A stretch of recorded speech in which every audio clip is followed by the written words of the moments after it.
How to export video in gallery in Alight motion. Hi everyone, this is Kate here and welcome back to the channel, and on today's video we will learn how we can export video in gallery in Alight motion.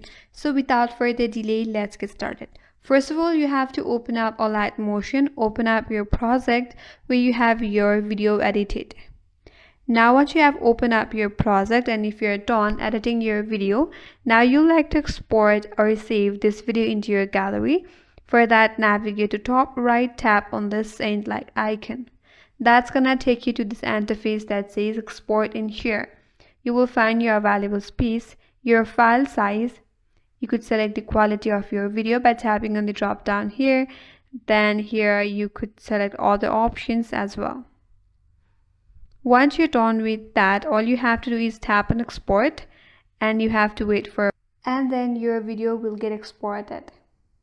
So that's it. That's all for today's video. Hope this video was helpful, and if you're new to our channel, consider subscribing. Thanks for watching and stay tuned for more videos.